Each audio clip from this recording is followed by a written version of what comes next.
24 news.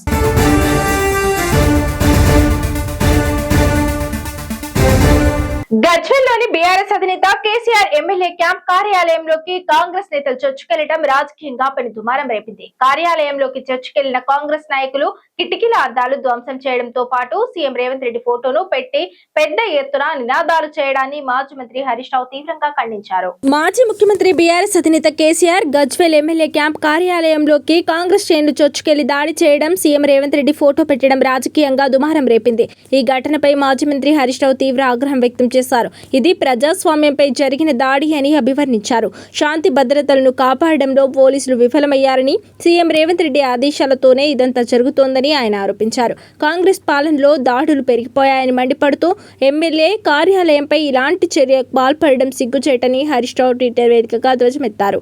KCR గారి Gajwel MLA camp కార్యాలయంపై Congress Gundala దాడిని తీవ్రంగా ఖండిస్తున్నాం. ప్రతిపక్ష నేత మాజీ ముఖ్యమంత్రి కేసీఆర్ గారి గజ్వేల్ ఎమ్మెల్యే క్యాంప్ కార్యాలయంపై కాంగ్రెస్ గుండాల దాడిని తీవ్రంగా ఖండిస్తున్నాం. ముమ్మాటికి ఇది సీఎం రేవంత్ రెడ్డి ఆదేశాలతో జరిగిన దాడి, ప్రజాస్వామ్యంపై సీఎం చేయించిన దాడి. పట్టపగలు అధికార మదంతో విరవీగుతూ సోయి మరిచి వ్యవహరిస్తున్న కాంగ్రెస్ నాయకుల తీరు బీహార్ గ్యాంగ్ను తలపిస్తోంది.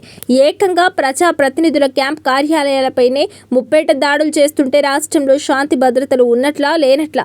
కాంగ్రెస్ పాలనలో ప్రజా ప్రతినిధులపై దాడులు, ప్రజా సంఘాలపై దాడులు, మీడియాపై దాడులు నిత్య కృత్యం కావడం సిగ్గుచేటు. శాంతి భద్రతలను కాపాడాల్సిన పోలీస్ యంత్రాంగం కాంగ్రెస్ పార్టీకి ప్రైవేట్ సైన్యంలో మారిపోయారా?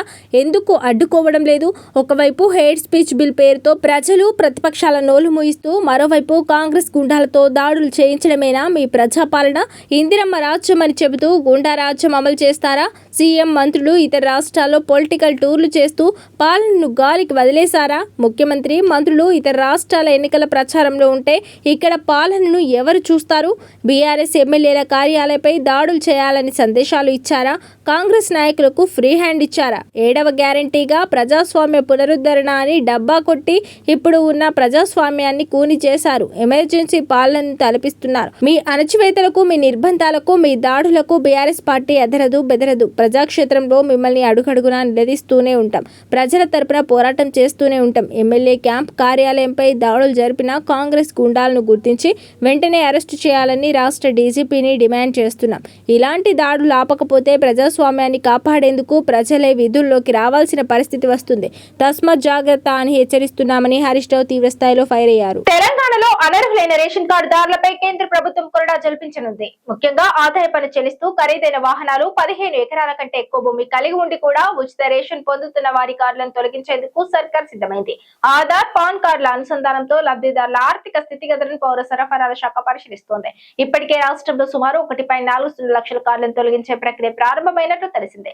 నిబంధనలకు విరుద్ధంగా సంక్షేమ పథకాలు పొందుతున్న వారికి నోటీసులు జారీ చేసి లబ్ధిదారుల జాబితాను ప్రక్షాళన చేయాలని కేంద్రం రాష్ట్రానికి ఆదేశాలు జారీ చేసింది. తెలంగాణలోని రేషన్ కార్డుదారులకు అలర్ట్. అనర్హుల కార్డులను త్వరలోనే తొలగించనున్నారు. రాష్ట్రంలో ప్రస్తుతం చాలా మంది అర్హత లేకున్నా కార్డులు పొందినట్లు తేలింది. కోటీశ్వరులు సైతం రేషన్ కార్డులు ఉన్నట్లు గుర్తించిన అధికారులు వాటిని తొలగించేందుకు సిద్ధమయ్యారు. ముఖ్యంగా ఆదాయ పన్ను చెల్లించే వారి కార్డులను తొలగించేందుకు కేంద్రం రెడీ అయింది. ప్రస్తుతం రేషన్ తీసుకుంటున్న ఆయా లబ్ధిదారుల ఆధార్, పాన్ కార్డు వివరాలను ఇన్కమ్ ట్యాక్స్ డిపార్ట్మెంట్ ద్వారా సేకరించి వారి ఆర్థిక పరిస్థితులను పరిశీలించి కార్డులను తొలగించనున్నారు. దాంతో పాటు ఖరీదైన వెహికల్స్ కలిగి ఉన్న వారి రేషన్ కార్డులు కూడా తీసివేయనున్నారు. ఇప్పటికే తెలంగాణలో 83,545 మంది మరణించిన వారికి రేషన్ పంపిణీ జరుగుతున్నట్లు గుర్తించారు. పీఎం కిసాన్ డేటా ఆధారంగా 52,339 మంది ఆదాయ పన్ను చెల్లిస్తున్నట్లు తెలిసింది. దాంతో పాటుగా 5,866 మందికి 15 ఎకరాల కంటే ఎక్కువ భూమి ఉండగా రైతు భరోసా ద్వారా ఏటా వీరికి 1.50 లక్షలకు పైగా ఆదాయం వస్తోంది. రాష్ట్రంలో రేషన్ కార్డుల సంఖ్య 1.05 కోట్లకు చేరుకోగా అందులో ఆహార భద్రత కార్డుల కింద కేంద్రం 99.36 లక్షల కార్డులు మంజూరు చేసింది. ఈ కార్డులందరికీ ఉచితంగా బియ్యం పంపిణీ చేస్తోంది. ప్రతి ఏడాది లక్షలు ఐటీ చెల్లిస్తూ తాము పేదలమని చాలా మంది నెలవారీగా ఉచిత బియ్యం తీసుకుంటున్నారు. దీనిపై గత 2 ఏళ్లుగా ఫిర్యాదులు అందుతూనే ఉన్నాయి. ప్రస్తుతం రేషన్ కార్డు పొందేందుకు ఏడాదికి పట్టణాల్లో 2 లక్షల రూపాయల ఆదాయం, గ్రామాల్లో 1.50 లక్షల్లోపు వార్షిక ఆదాయం ఉండాలనే నిబంధన ఉంది. కానీ అందుకు విరుద్ధంగా నెలకు 1,00,000 ఆదాయం వచ్చే కుటుంబాలు కూడా నిరుపేదల కింద రేషన్ కార్డులు తీసుకుంటున్నారు. పేదలకు పంచాల్సిన బియ్యాన్ని వీరు కొట్టేస్తున్నారు. అలా బియ్యం తీసుకోవడమే కాకుండా వాటిని తినకుండా బ్లాక్ మార్కెట్ లో అమ్ముకుంటున్నట్లు తెలిసింది. ప్రభుత్వం కఠిన నిబంధనలు తీసుకొచ్చినా కొందరు అక్రమార్కుల రేషన్ బియ్యాన్ని పట్టదారి పట్టిస్తున్నారు. పేద కుటుంబాల ముసుగులో నిజమైన లబ్ధిదారులకు అందాల్సిన బియ్యాన్ని కాజేస్తున్నారనే విమర్శలు ఉన్నాయి. దాంతో పాటుగా ప్రభుత్వ పథకాలు, విదేశీ విద్య వంటి వాటికి రేషన్ కార్డు ప్రామాణికంగా ఉండడంతో వాటిని కూడా కొట్టేస్తున్నారని తెలిసింది. ఈ నేపథ్యంలో అనర్హులకు రేషన్ కార్డు చేసేందుకు అధికారులు సిద్ధమవుతున్నారు. తెలంగాణలో 1.40 లక్షల రేషన్ కార్డులను తొలగించేందుకు చర్యలు తీసుకుంటున్నట్లు అధికారులు ప్రకటించారు. కేంద్రం గుర్తించిన జాబితాను ఇప్పటికే తెలంగాణ పౌర సరఫరాల శాఖ కూడా చేరినట్లు తెలిసింది. నిబంధనలకు విరుద్ధంగా కార్డులు పొందిన వారికి నోటీసులు జారీ చేసి కార్డులు తొలగించనున్నారు. ఈ మేరకు అధికారులు ఏర్పాట్లు చేస్తున్నారు. వివిధ కారణాలతో వాయిదా పడిన మంచిర్యాల జిల్లాలోని కేతనపల్లి, రంగారెడ్డి జిల్లాలోని ఇబ్రహీంపట్నం మున్సిపల్ ఎన్నికలు ఎట్టకేలకు పూర్తయ్యాయి. 2 నెలల నుంచి ఉత్కంఠ రేపుతున్న ఈ ఎన్నికలు సజావుగా నిర్వహించేలా అధికార యంత్రాంగం పటిష్ట చర్యలు తీసుకుంది. ఫిబ్రవరి 11న తెలంగాణలో మున్సిపల్ ఎన్నికలు జరగగా 13న ఫలితాలు వచ్చాయి. అదే నెల 16న మున్సిపల్ చైర్మన్లు, వైస్ చైర్మన్ల ఎన్నికను నిర్వహించగా కొన్ని చోట్ల వాయిదా పడిన విషయం తెలిసిందే. దాదాపు 2 నెలలుగా కొనసాగుతున్న రంగారెడ్డి జిల్లా, ఇబ్రహీంపట్నం, మంచిర్యాల జిల్లా కేతనపల్లి మున్సిపల్ చైర్మన్ల ఎన్నికపై ఉత్కంఠకు తెరపడింది. హైడ్రామా మధ్య ఈ 2 మున్సిపాలిటీలను బీఆర్ఎస్ కైవసం చేసుకుంది. ఇబ్రహీంపట్నం మున్సిపల్ చైర్మన్ గా టేకుల సుదర్శన్ రెడ్డి, వైస్ చైర్మన్ గా బీజేపీ కౌన్సిలర్ ముత్యాల శ్యామల ఎన్నికయ్యారు. మంచిర్యాల జిల్లాలో మంత్రి వివేక్ వెంకటస్వామి నియోజకవర్గం చెన్నూరులోని కేతనపల్లి మున్సిపల్ పీఠం బీఆర్ఎస్ సిపిఐ కూటమి వశమైంది. చైర్మన్ పదవికి శనివారం జరిగిన ఎన్నికల్లో బీఆర్ఎస్ కౌన్సిలర్ గొడిసెల సంధ్యారాణి విజయం సాధించారు. మెజారిటీ కౌన్సిలర్లు ఆమెకు మద్దతు తెలిపారు. వైస్ చైర్మన్ పదవి కూడా బీఆర్ఎస్ మద్దతుతో సిపిఐ గెలుచుకుంది. ఆ party councillor Mittapalli Saritha vice chairman గా ఎన్నికయ్యారు. ఈ రెండింటితో కలిసి బీఆర్ఎస్ గెలిచిన మున్సిపాలిటీల సంఖ్య 20కి చేరుకుంది. కేతనపల్లి మున్సిపల్ చైర్మన్ పీఠం కోసం బీఆర్ఎస్, సిపిఐ కూటమి, కాంగ్రెస్ విశ్వ ప్రయత్నాలు చేశాయి. శనివారం ఎన్నిక నిర్వహించడంతో గత అనుభవాల దృష్ట్యా పోలీసులు భారీ భద్రతను ఏర్పాటు చేశారు. దాదాపు 650 మంది పోలీసులను మోహరించారు. శనివారం ఉదయం నుంచి సాయంత్రం వరకు బిఎన్ఎస్ 163 యాక్ట్ అమల్లో ఉంది. మున్సిపల్ ఆఫీస్ కు వెళ్లే దారుల్లో బారికేడ్లు ఉంచారు.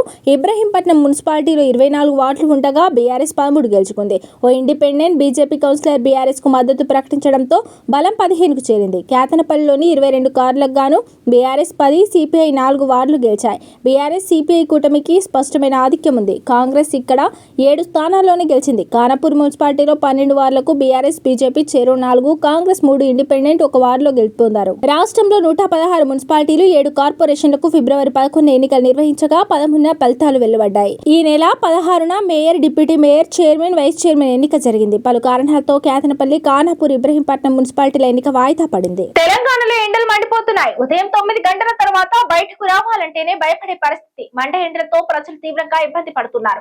ఎండ వేడిమితో ఉక్కిరిబిక్కిరి అవుతున్న జనాలకు వాతావరణ శాఖ చల్లని కబురు చెప్పింది. నేటి నుంచి 5 రోజుల పాటు తెలంగాణ వ్యాప్తంగా పలు జిల్లాల్లో వర్షాలు కురుస్తాయని తెలిపింది. బంగాళాఖాతంలో ఏర్పడిన ద్రోణి ప్రభావంతో రాబోయే 5 రోజుల పాటు రాష్ట్రంలోని పలు జిల్లాల్లో తేలికపాటి నుండి మోస్తరు వర్షాలు కురిసే అవకాశం ఉందని వాతావరణ నిపుణులు అంటున్నారు. ఆదిలాబాద్, కొమరంభీం, ఆసిఫాబాద్, మంచిర్యాల, జగిత్యాల, రాజన్న సిరిసిల్ల, కరీంనగర్, పెద్దపల్లి, జయశంకర్, భూపాలపల్లి, ములుగు, భద్రాద్రి కొత్తగూడెం, ఖమ్మం, నల్గొండ, సూర్యాపేట, మహబూబాబాద్, వరంగల్, హన్మకొండ, జనగాం, సిద్దిపేట, యాదాద్రి, భువనగిరి, రంగారెడ్డి, హైదరాబాద్, మేడ్చల్, మల్కాజ్గిరి జిల్లాల్లో ఉరుములు మెరుపులతో కూడిన వర్షాలు కురిసే అవకాశం ఉందని వాతావరణ కేంద్రం తెలిపింది. వర్షం కురిసే సమయంలో గంటకు 30 నుంచి 40 కిలోమీటర్ల వేగంతో ఎదురుగాలు వీచే అవకాశం ఉందని వాతావరణ శాఖ అధికారులు వెల్లడించారు. ఈ వర్షాల కారణంగా గత కొన్ని రోజులుగా నమోదవుతున్న గరిష్ట ఉష్ణోగ్రతలు 2 నుంచి 3 డిగ్రీల వరకు తగ్గే అవకాశం ఉందని, అది ప్రజలకు ఎండవేడి నుంచి కొంత ఉపశమనం కలిగిస్తుందని అంటున్నారు. వర్షం కురిస్తే సామాన్యులకు ఊరటేమో కానీ అన్నదాత మాత్రం అకాల వర్షాలతో ఇబ్బంది పడుతున్నారు. ఈ క్రమంలో అధికారులు కోత దశలో ఉన్న పంటలు, ఆరబోసిన ధాన్యం విషయంలో రైతులు తగిన జాగ్రత్తలు తీసుకోవాలని సూచిస్తున్నారు. ముఖ్యంగా వడగళ్ల వాన పడే అవకాశం ఉన్న చోట్ల అప్రమత్తంగా ఉండాలని హెచ్చరిస్తున్నారు. ప్రతిపక్ష నేత, తెలంగాణ తొలి ముఖ్యమంత్రి కేసీఆర్ క్యాంప్ కార్యాలయంపై జరిగిన దాడిని మాజీ మంత్రి శ్రీనివాస్ గౌడ్, హుజూరాబాద్ ఎమ్మెల్యే పాడి కౌశిక్ రెడ్డి, ఎమ్మెల్సీ దాసోజు శ్రవణ్ తీవ్రంగా ఖండించారు.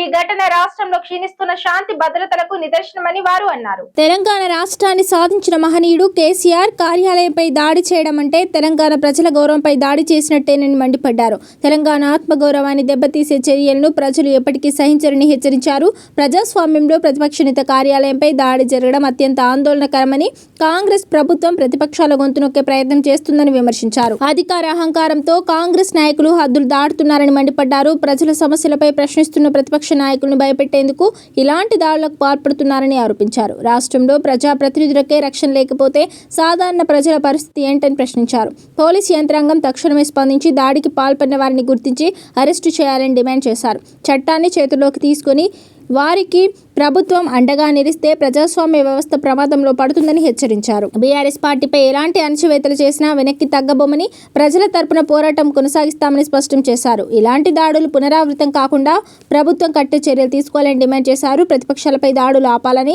తెలంగాణ గౌరవాన్ని కాపాడాలని సూచించారు. ఇవాళ కాంగ్రెస్ పార్టీకి చెందినటువంటి కొంతమంది గూండాలు దాడి చేసి రేవంత్ రెడ్డి బొమ్మ పెట్టలేదు అనేటువంటి ఒక కారణంతో విధ్వంసానికి పాల్పడటాన్ని బీఆర్ఎస్ పార్టీ పక్షాన తీవ్రంగా ఖండిస్తా ఉన్నాం. కేసీఆర్ ఏమి కేవలం ఒక శాసనసభ్యుడు కాదు, is a leader of the opposition. రెండవది, భారతదేశానికి మహాత్మా గాంధీ ఎట్లనో తెలంగాణకు కేసీఆర్ అట్లనే. ఎవరు ఒప్పుకున్నా ఎవరు ఒప్పుకోకపోయినా అంతటి మహోన్నతమైనటువంటి ఒక ఔన్నత్యం కలిగినటువంటి ఒక వ్యక్తి, త్యాగ పురుషుడు కేసీఆర్ గారు. అటువంటి కేసీఆర్ గారి క్యాంప్ కార్యాలయం అంటే సెమీ రెసిడెన్స్. రేవంత్ రెడ్డి బొమ్మ ఎందుకు పెట్టలేదు అని చెప్పని రౌడీ రాజకీయం చేస్తున్నటువంటి ఒక రీతిలో ఇవాళ వారి ఇంటి పైన క్యాంపు పైన దాడి చేయటం అంటే 4 కోట్ల మంది తెలంగాణ ప్రజల యొక్క ఆత్మగౌరవం పైన దాడి చేసినట్టే, అస్తిత్వం పైన దాడి చేసినట్టే అనే ఒక విషయాన్ని తెలియజేస్తా ఉన్నాం. ఇదేం రౌడీ రాజ్యం రేవంత్ రెడ్డి గారు? ఎన్నాళ్ళు ఇట్లా అదిరించక బెదిరించక బతుకుతావు? ఒకప్పుడు భారతదేశంలో బీహార్, బెంగాల్ ఇటువంటి ఒక ప్రాంతాలలో పెద్ద ఎత్తున ప్రతిపక్ష పార్టీల నాయకుల పైన లేకపోతే ఇండ్ల పైన దాడులు జరుగుతుండే అని చెప్పి విన్నాం. లేకపోతే అంతో కొంత పక్కనున్న ఆంధ్రప్రదేశ్ రాష్ట్రంలో కూడా ఇటువంటి ఫ్యాక్షన్ చిల్లర సంస్కృతి ఉంటుంది అని చెప్పని ఉదంతాలు చూసినాం. ఇవాళ వాళ్ళందరినీ మరిపించేటట్లుగా ఇవాళ రేవంత్ రెడ్డి ఒక ఫ్యాక్షన్ రాజకీయానికి, ఒక రాక్షస రాజకీయానికి, ఒక చిల్లర రాజకీయానికి వాళ్ళ రేవంత్ రెడ్డి పూనుకున్నటువంటి ఒక వైనం సభ్య సమాజం ఖండించవలసిన అవసరం ఉంది అని చెప్పని ఈ సందర్భంగా నేను తెలియజేస్తా ఉన్నాను. అచ్చోసిన ఆంబోతుల లెక్క రంకెలు వేయటం, అది అసెంబ్లీ అయినా సరే, బయట అయినా సరే, లోపలైనా సరే, వీధి రౌడీల లెక్క వికృత విన్యాసం చేయటం, ఇదేనా ప్రజాపాలన అంటే? ఇదేనా జై సంవిధానం అంటే? రేవంత్ రెడ్డి గారు సిగ్గుండాలా? You are also a home minister. నువ్వు చీఫ్ మినిస్టర్ నువ్వే, హోమ్ మినిస్టర్ కూడా నువ్వే. సిగ్గు ఎగ్గు లేకుండా ఇవాళ ఇంత పెద్ద ఎత్తున నీ పిరికితనాన్ని, నీ చేతగానితనాన్ని, నీ అసమర్థతను, నీ వైఫల్యాన్ని కప్పిపించుకోవడం కోసం ఇవాళ కేసీఆర్ గారి పైన దాడి చేసేటువంటి ఒక దమ్మొచ్చిందా నీకు రేవంత్ రెడ్డి? ప్రజలు ఏమైనా కళ్ళు మూసుకొని అనుకుంటున్నావా? ప్రజలు తిరగబడ్డ నాడు మంచోళ్లే మట్టి గరిచిపోయింది రేవంత్ రెడ్డి.